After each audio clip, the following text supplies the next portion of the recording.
Good morning students. आज जो हम अप्रॉक्सली एंड करने जा रहे हैं इस चैप्टर को।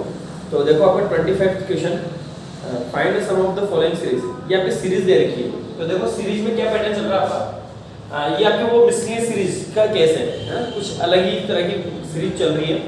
तो इसमें चल रहा है आपका, देखो ये 1 cube upon 1 plus 1 cube plus 2 cube upon 1 plus 3 plus 1 cube plus 3 cube 2 cube plus 3 cube upon 1 plus 3 plus 5 plus n। देखो यहाँ पर भी आपकी दो सीरीज एक साथ चल रही है, जिस तरह से हमारा 7th क्वेश्चन आया था 9.4 में, ठीक है, उसी तरह से इसको याद करो। देखो कि यहाँ पे दो सीरीज एक साथ चल रही है। एक तो ये वाला प्लस चल रहा है बीच बीच में, एक ये यहाँ पे ऊपर प्लस वाला, एक ये प्लस, तीन सीरीज चल रही है। अगर देखा जाए तो सही से, तो तीन तरह की सीरीज चल रही है। एक सीरीज तो आपकी एक हर टर्म में इंक्रीज चल रही है, टर्म में अलग चल रही है। एक ये मेन सीरीज चल रही है, ठीक है। तो इस सीरीज का अगर मैं इसको डिफाइन करना है, मुझे इस टर्म को डिफाइन करना है, तो क्या डिफाइन करूंगा मैं? इसकी जो nth टर्म होगी वो क्या डिफाइन होगी? इसकी nth टर्म में देखो ऊपर तो आपका चल रहा है cube of natural number, nth term, इसको ऐसा नेम दो। इसकी nth टर्म में देखो ऊपर तो चल रहा है आपका, न्यूमरेटर में तो चल रहा है sum of cube of natural number.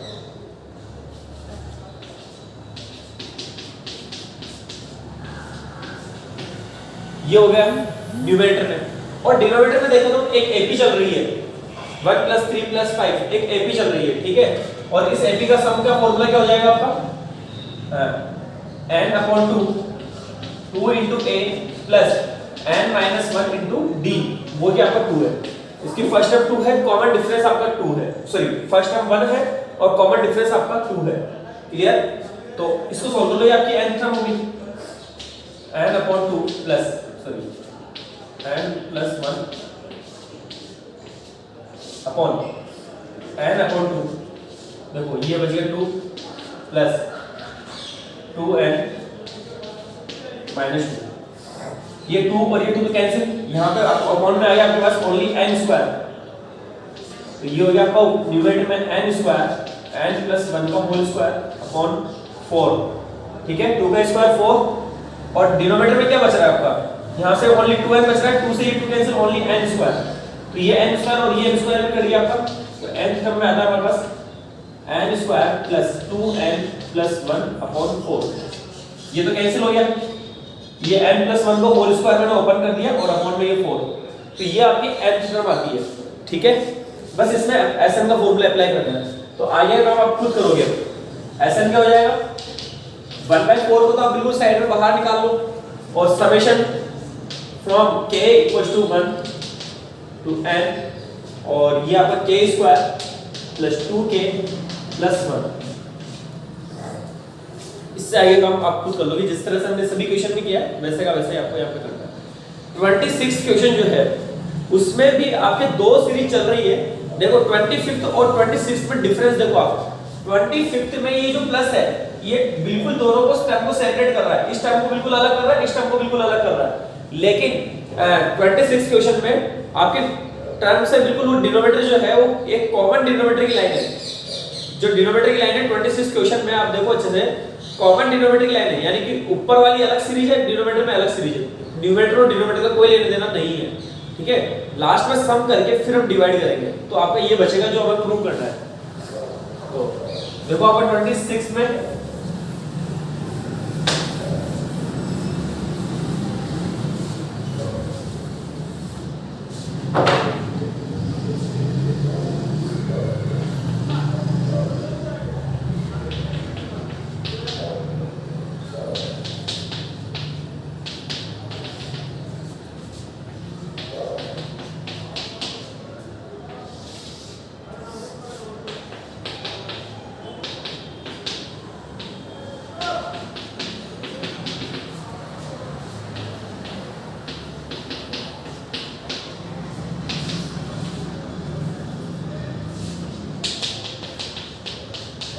मैंने डायरेक्ट आपको जो प्रूव करना है, पहले वो वाला जो क्वेश्चन दे रखा है आप वो लिखोगे टू प्रूव, पूरा क्वेश्चन लिखोगे, उसके बाद ये left hand side element direct, ठीक है। मैं शॉर्ट में करवा रहा हूँ, काम आपको खुद को करना है आगे, क्योंकि ये कोई ज्यादा टिपिकल नहीं है, ये दिखने में आपको टिपिकल दिख रहा है, बाकी ज्यादा कुछ खास नहीं है, ठीक है।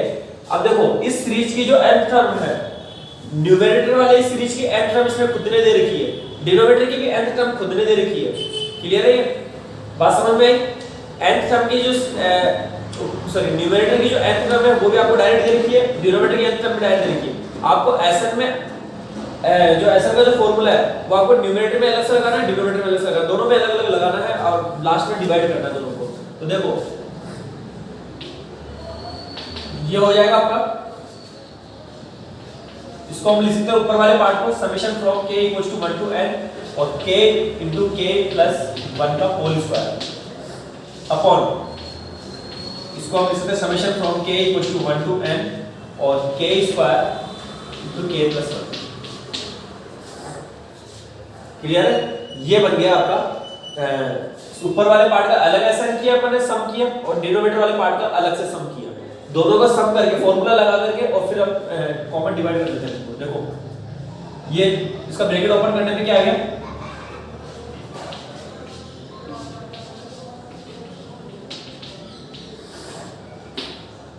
ये हो जाएगा आपका k cube plus 2k square plus k upon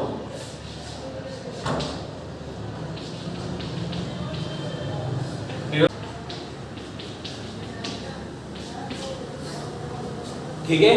अब देखो यहां से अब इन पे आइडेंटिटी अप्लाई कर देंगे, न्यूमरेटर में अलग आइडेंटिटी अप्लाई करेंगे, डिनोमिनेटर में अलग से अप्लाई करेंगे। तो देखो जब हमने न्यूमरेटर में अप्लाई किया तो यहां पे k क्यूब की आइडेंटिटी हो जाएगी n into n plus 1 upon 2 का होल स्क्वायर प्लस यहां 2 into k स्क्वायर के लिए आपका देखो n into n plus 1 upon 2n plus 1 upon 6 plus k के लिए आपका n into n plus 1 और 2। डिनोमिनेटर में देखो यहाँ पे k क्यूब है तो n into n plus 1 upon 2 का whole square plus n into n plus 1 into n plus 1 upon 6। Solve कर लो इसको तो देखो n into n plus 1 upon 2 ये पूरे डिनोमिनेटर में भी कॉमन आ रहा है, न्यूमरेटर में भी कॉमन आ रहा है, तो इनको इसको कॉमन लेके डायरेक्ट काट रहा हूं तो ऊपर तो हो जाएगा n into n plus 1 upon 2, यहां बच रहा है आपके पास 2 into n into sorry 2n plus 1 upon 3 और यहां पे बच रहा है आपके पास 1 अपॉन में देखो यहां से भी वही बचेगा आपका n into n plus 1 upon 2 और यहां पे बचेगा n with 2n plus 1 upon 3। Clear? Numerator का 6 आपका एलसीएम आ रहा है, डिनोमिनेटर में 6 एलसीएम आ रहा है, तो एलसीएम को मैं हटा रहा हूं डायरेक्ट, एलसीएम ले रहा हूं बस यहां पे पूरे को 6 से मल्टीप्लाई करते हैं, पूरे क्वेश्चन को 6 से मल्टीप्लाई कर दो तो 6 से मल्टीप्लाई करने का मतलब है 3 से, तो 3n square plus 3n। Clear है? प्लस यहां इसको 3 से 6 से मल्टीप्लाई किया 4 तो 8n square 8n sorry plus 4 plus 6 upon यहां पे भी 6 से मल्टीप्लाई किया हमने तो 3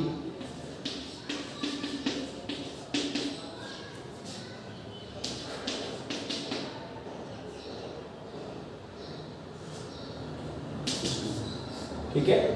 ये न्यूमरेटर में देखो क्या बन गया आपके पास 3n square plus 11n plus 10 upon denominator में आपका 3n square plus 7n plus 2। ठीक है,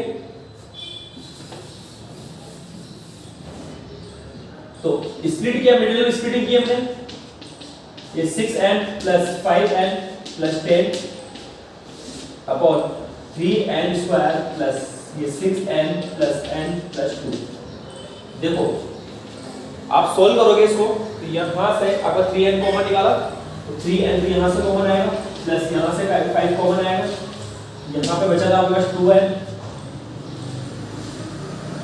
3n कॉमन निकालने के बाद बचा था यहां पे n into n plus 2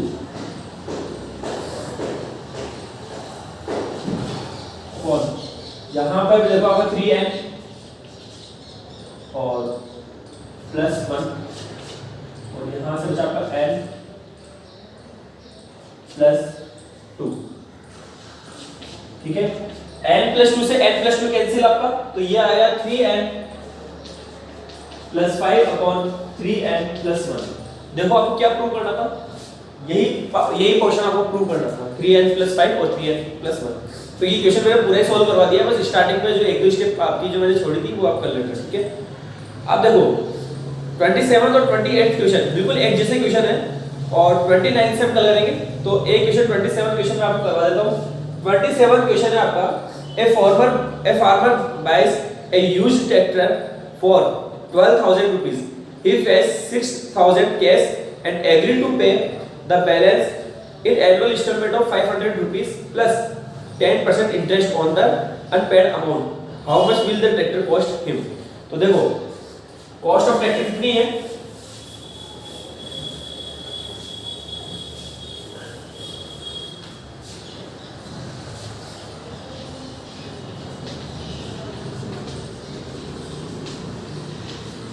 equal to 12,000, cash paid कितना है आपका 6,000, रिमेनिंग कितना है इक्वल टू आपका 6,500 की इंस्टॉलमेंट प्लस 10% इंटरेस्ट। आपको एसआई का फॉर्मूला याद होना चाहिए सिंपल इंटरेस्ट का, वो हमारे बहुत यूज होगा PRT/100, और कंपाउंड इंटरेस्ट का तो उससे पहले वाली एक्सरसाइज में हमारे पास आया ही था, ठीक है। ये एसआई सिंपल इंटरेस्ट कैलकुलेट करने का फॉर्मूला है। तो देखो आपने उसने किस तरह से पे किया इंस्टॉलमेंट्स को, 500 प्लस 12% ऑफ 6,000,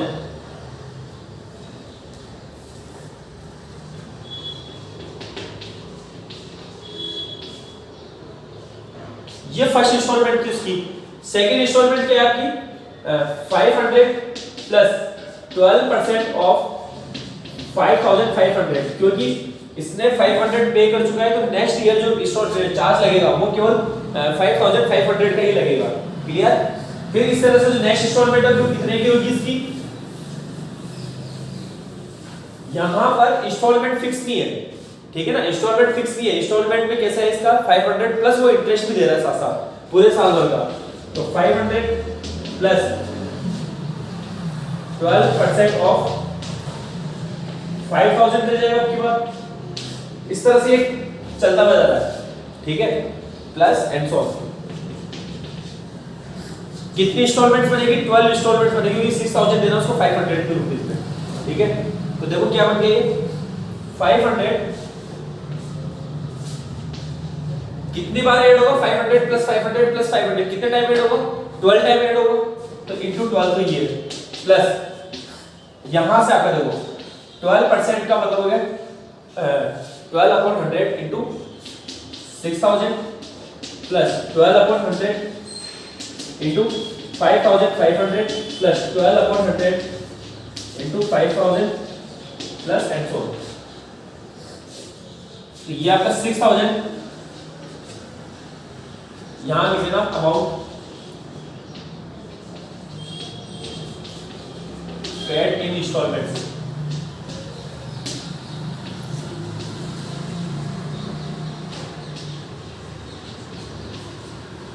ये इंस्टॉलमेंट्स में अमाउंट पे किया हुआ है, ठीक है। तो 6,000 प्लस ये वाला पार्ट, अब देखो आपका यहाँ पे 12/100 कॉमन आ रहा है, तो ये 12/100 में से कॉमन निकाल दिया, या फिर आपका देखें तो 0 भी काट देते हैं, ठीक है। ओनली यहाँ पे बचेगा 12 कॉमन आ गया, यहाँ पे 60 plus 55 plus 50 plus and so. तो ये आपकी क्या बन गई एपी बन गई, जिसकी फर्स्ट टर्म 60 है और कॉमन डिफरेंस माइनस का 5 है, ठीक है। तो इसको ऐड कर लो आप, plus 12 into sum of AP क्या होगा 12/2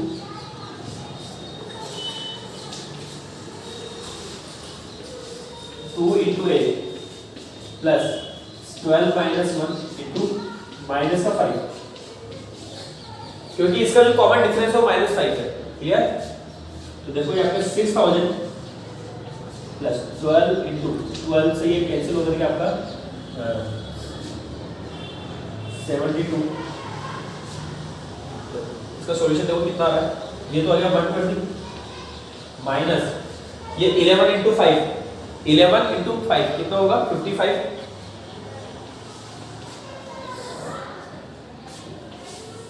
तो देखो ये कितना हो गया 6000 प्लस 72 इंटू ये आपके पास आ रहा है 65। ठीक है, इसको आप मल्टीप्लाई कर लो, 72 इंटू 65 आप मल्टीप्लाई कर लो, कितना है, इन दोनों को मल्टीप्लाई करके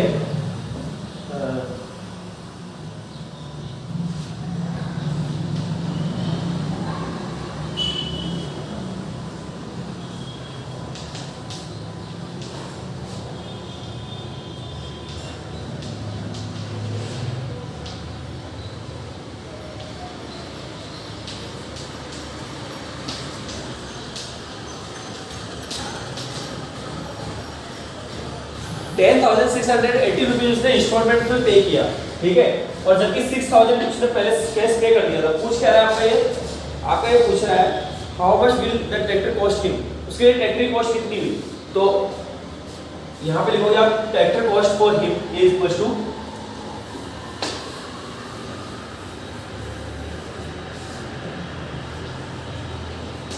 cost of tractor for him equals to 6,000 plus 10,680 equals to 16,680 rupees। ये उसके लिए कॉस्ट है। क्लियर, तो इसी बेसिस पे आपका 28 क्वेश्चन है। तो यहाँ तक आप खुद करोगे 28 क्वेश्चन तक, और 29 से 32 लास्ट आपका लेक्चर जो है कल हम करेंगे। क्लियर, कल आपका चैप्टर कंप्लीट हो जाएगा। इसके एग्जांपल्स जो है आपको अच्छे से देखने हैं, एग्जांपल्स आपको करने हैं। बिजनेस के एग्जांपल बहुत इंपॉर्टेंट है, बहुत ही ज्यादा इंपॉर्टेंट है। 100% बोल रहा हूं मैं, एग्जांपल्स में से एक क्वेश्चन दूंगा, इसलिए एग्जांपल बिल्कुल भी स्किप मत कर देना। ठीक है।